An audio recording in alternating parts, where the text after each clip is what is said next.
welcome to this episode of The Good, the Bad and the Odd with your host, Mark and Sam. Hi, Sam. Hello there. Right, so we're back on the Hammer train, and this is another Dracula with Christopher Lee. This is Taste the Blood of Dracula. It came out in 1970.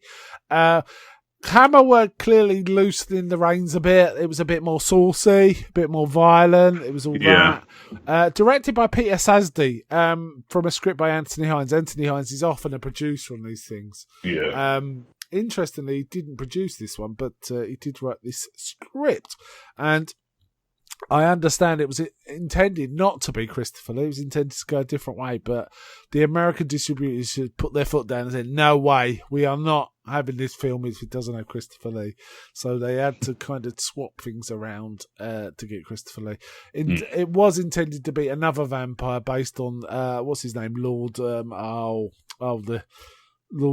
Courtly. But they weren't having that, and so it had to be hastily rearranged to be Dracula instead. Yeah. And weirdly, it makes more sense if it wasn't Dracula, because he kind of wants revenge for something he wasn't actually conscious when it happened. Yeah, I was going to say, like, this...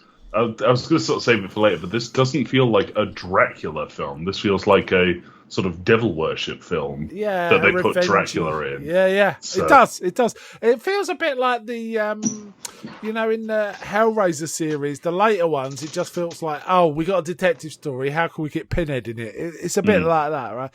However, I do like this one. I think it's quite a fun one. Though the end is completely bonkers, I have to say. Yeah. It doesn't make any sense. But I kind of like the vibe of it, and I like some of the directorial type. Now, Peter Sasdy didn't direct too many things, but he did do a few Hammers, and probably his best Hammer film is one we haven't covered yet, which is called Hands of the Ripper, which I think is a pretty good film. But I think this is his first Hammer movie. And there's some nice touches. I have to say, there's certain touches. Yeah. The sounds. Sometimes it's the soundscape. Sometimes it's the look. It's not bad. What was your overall feeling about it? Like, again, I quite enjoyed it, but it was so heavily didn't feel like it was a Dracula film. Aside from that opening bit, where it's like, oh, he just sort of stumbles across Dracula, speared on a cross. Yeah. Like that was the end of it. It's like, okay, so there's continuity, and then it was just felt like some sort of Black Mass film. Yeah, so, absolutely. And the other Black Mass film we've seen is Kiss of the Vampire with the rubber bat attack at the end. Oh, yeah. That was rubbish.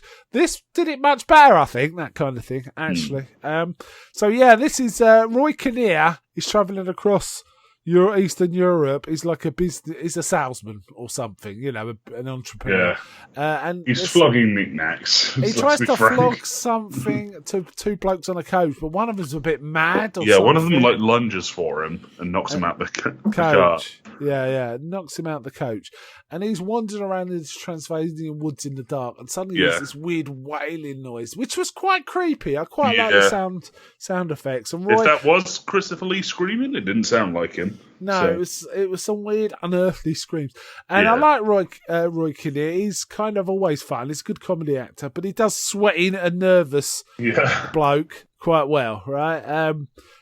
So he kind of hears all this wailing and carries on, and then falls down at like a bit of a ravine, and then he sees Dracula on a cross, his eyes bleeding. They get their money's worth from the end of Dracula's Risen from the Grave in this, don't they? They basically recap it, which is a great way to open a film, I think. Yeah, so this does kind of imply that Dracula fell still. Everyone left after the end of Dracula's Risen we didn't see anyone and he else. sort of shook himself loose, but still on the cross, and wandered around a bit further. Yeah. And then his blood turned to powder, and the bloke gathers up some of his blood in a little ampule he happens to have. He takes his ring, he takes his cape, he takes, I don't know, the gold chain that holds the cape on. And he reads this thing, and it says Dracula, so he knows he's Dracula. Meanwhile, we get to Victorian London. This is set in London, clearly set in London, this one, rather than some vague Eastern European one with Michael Ripper working behind the bar. So we get Roy Kinnear, and then I also feel like there may have been a couple of years time skip. It just feels like it's significantly later. Because he seems more sort of situated than.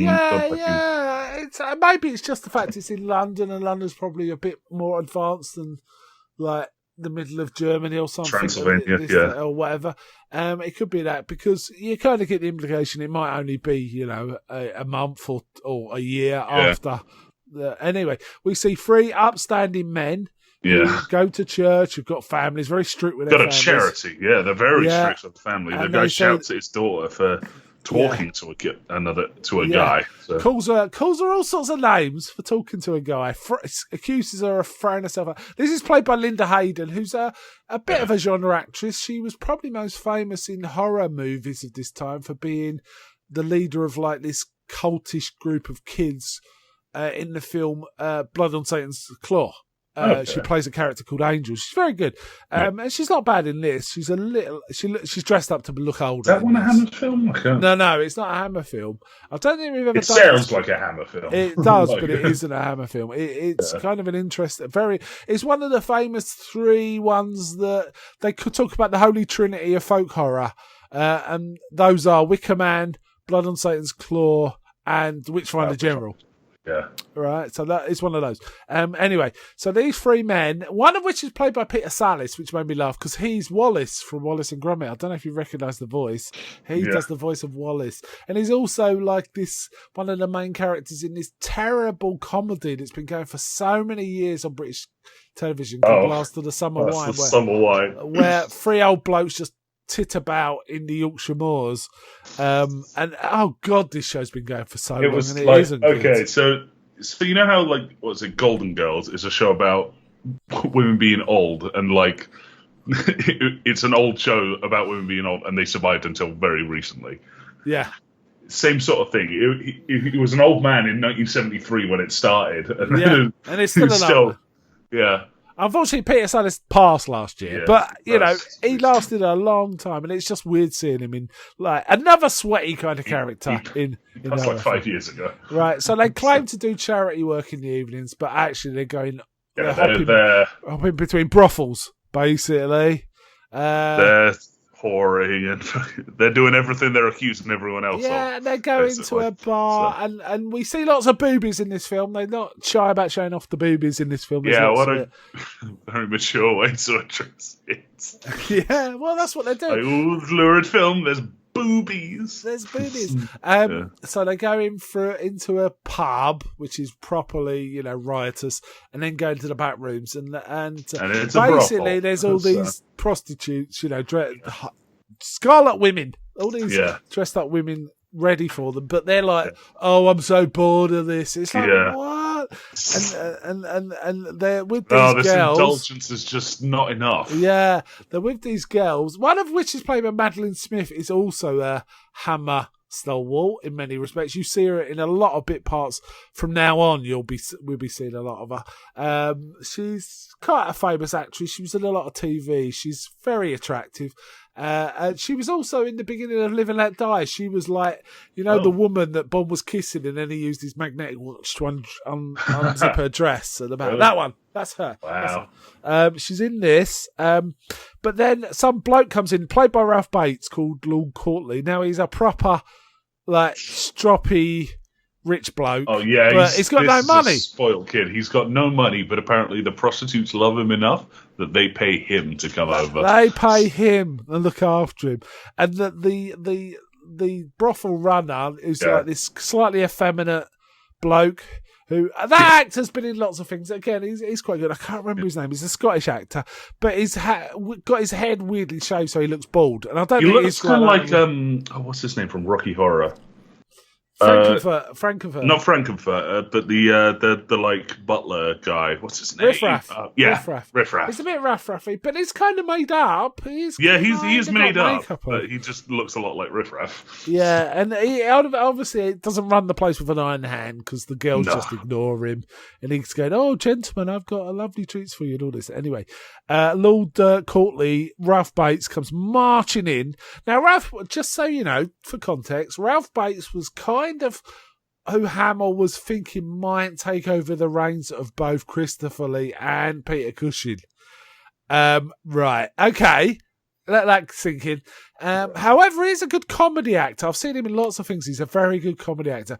But a horror icon? Nah. No, this is a bit. He was a bit petulant to be. Yeah, and we will see him again as Baron Frankenstein. Okay. In a reboot soon, in about 4 films' time. So you can judge for yourself how successful that was when they continued the series and went back to Peter Cushing. But we'll see. Yeah.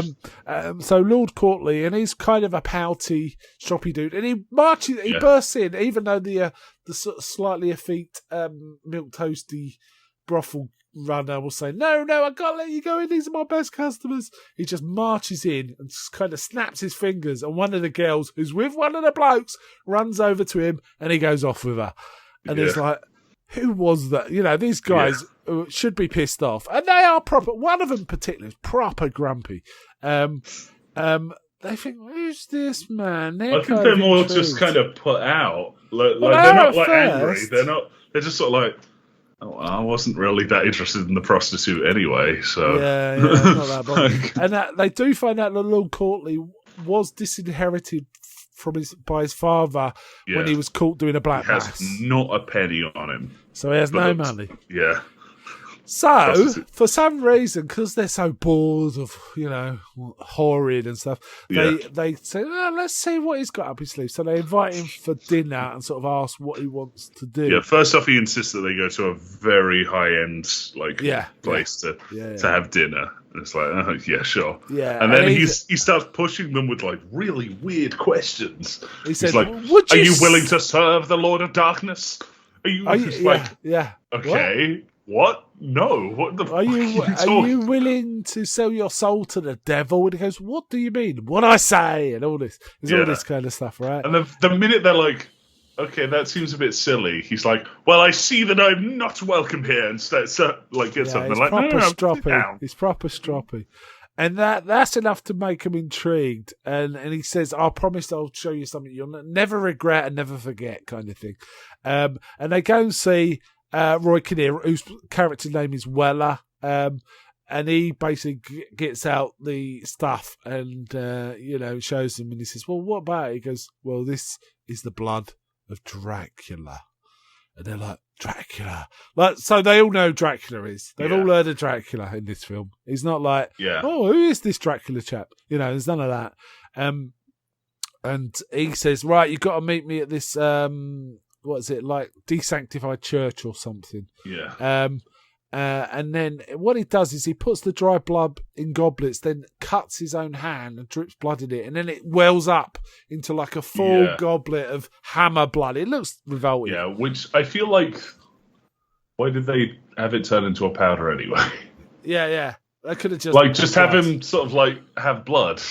Yeah, I mean it was clearly like the red powdered paint that kids have. It's that kind of thing, isn't it?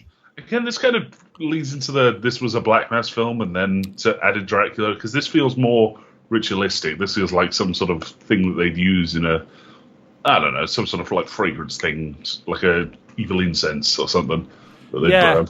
Yeah, but then it's just like, it's Dracula's powdered blood.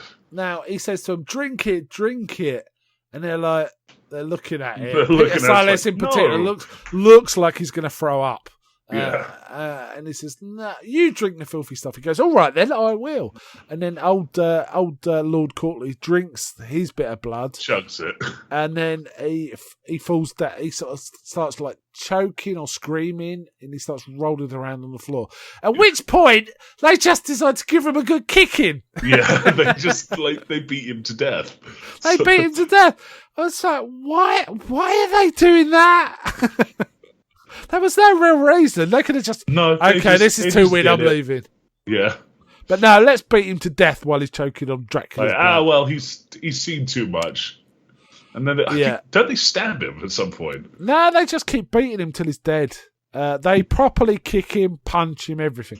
Yeah. And then they go back to their homes. All sweaty, suspicious. Oh, the grumpiest bloke says to his wife, I was here all night. Do you understand all this? It's well suspicious. And meanwhile, like a wind blows and this dust covers the corpse of Lord Courtly, and then we get a terrible special effect where the ground kind of cracks. It's like stop motion, and it peels back, and there's a picture of it's a picture. It's not him even. It's a picture. You know, you can tell it's a picture of Christopher Lee with red eyeballs. And then we see him standing up, and he says, "I will get revenge for the people that did it." Now, this is the point. It would have been Lord Courtly turns into the vampire and gets which would have made more sense than this. I mean, this is silly. Dracula's just there to get revenge. Though it's kind of interesting. Again, this is like, oh, the devil is like getting the people that wronged his servants. Okay, yeah. There's a bit of that. Why is Dracula care? Why exactly? Okay, why would Dracula care? However, it's kind of interesting because it's kind of there is a theme here, which is the sins of the parents get visited on the children. In that Dracula kind of attacks them through their children, doesn't he? There's a bit of that. I'm reading way too much into it. I think by saying all that. So then he starts. Let's think. He starts getting women, doesn't he? He starts getting he does the usual Dracula thing of he starts hypnotizing women and slowly sort of working his way through the random people. So, and when the women sort of become a little foot stampy, he just he either kills them or turns them into a vampire. So Dracula. Also, there's kind of a romance between two of the blokes, son and daughter. So it's quite sweet, but the men, their father, the girl's father is like treating it like it's like the most disgusting thing ever, and it's a disgrace. It's almost comical. Yeah, considering what he gets up to at night, definitely. So he gets hold of one called Alice, and then he I can't really remember it. He basically starts getting the girls, doesn't he? He starts getting the girls. And they get jealous of each other. There's all that kind of business. There's all that going on. I do like... It's where it kind of all blends into a sort of malaise of stuff. Yeah, they're rather going backwards and forwards. They're saying, we've got to go kill... First, they're saying, someone gets killed, and it's like, it's Courtly, he's not dead. And they have to go back and check, and one of them, Peter Sallis, is all sweaty and saying, I can't do that. He goes, you must. You're involved now. We've got to go and check he is dead, and he's not getting his revenge. They go back, he's not dead. But I do like they kind of figure out it's Dracula, and they also know enough to say, we've got to go stick a stake through his heart. Yeah. And I did like the scene where one of the guys has to try and stake his own... Is it his own daughter? I'm never quite sure. Yeah. I think it was his daughter. And he can't bring himself to do it, but it made me laugh that they then the vampires then grabbed him and pinned him down and staked him. Nice touch. So that kind of made me laugh. And it gets weirder and weirder. After that, it stops making sense. At one point, they finally they keep going back to this church, even though Dracula's there. Why would you? And it ends up with Dracula. Dracula's basically assembled, getting enraged, right? Yeah, the son that was together with one of the daughters was he comes over and starts trying to convince her to leave Dracula, basically, as Dracula is sort of thrashing around a room. Yeah, and they hold crosses up, and it sends him mental. Basically. Yeah, it rages him, and then suddenly he realizes, oh wait, this is still a church. There's still crosses everywhere. Yeah. He just realizes this. This wasn't affecting him until he saw it.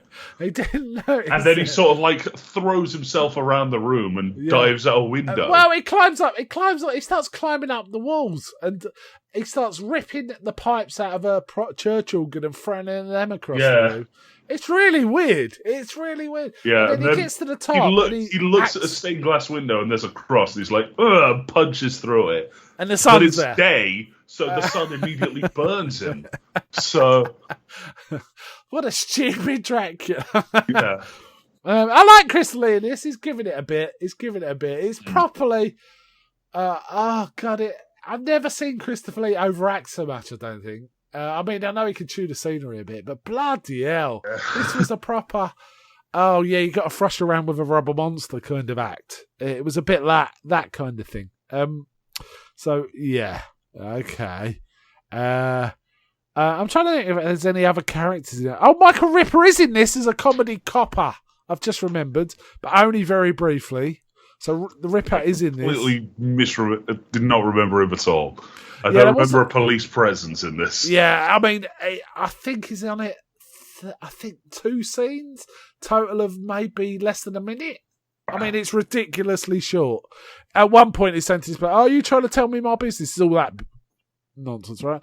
Another actor in this I recognise from like 70s and 80s comedy and Doctor Who and things like that is an actor called Martin Jarvis, but again, he's barely in it. So there is that. Having said that, I mean, we've made it sound pretty bad, but it was kind of fun, right? It was kind of fun. It was a very silly film. Well, did you like it? How do you rate it in the ones we've seen so far? Would you I'd put it about mid-tier. It was good, like, background stuff to have on while you're doing something else. Not necessarily like I can sit down and watch this movie and enjoy it. I liked some of the sound design. I liked some of the shots. I specifically liked the sound design right at the beginning of the scene where Roy Kinnear's wandering through Transylvania. I thought that was really eerie and weird, and it reminded me a bit that the end of Dracula's Risen from the Grave also had that weird eerie thing right at the end where the guy was praying while Dracula was screaming. That was kind of had that weird eerie sound too. But this was. So Dracula wasn't supposed to be in this film. Christopher Lee didn't want to come back. The Americans said no. The Americans insisted on it being both Christopher Lee and Dracula. And basically, they said to Christopher, well, if you don't come, you're going to put a lot of people out of work. You know, they always use that argument with him, which is a bit shitty, but there you go. Now, apparently, when it was first came out, the brothel scene, and I think we saw the full cut, was heavily cut, but there was a lot of stuff. Oh yeah, I can imagine.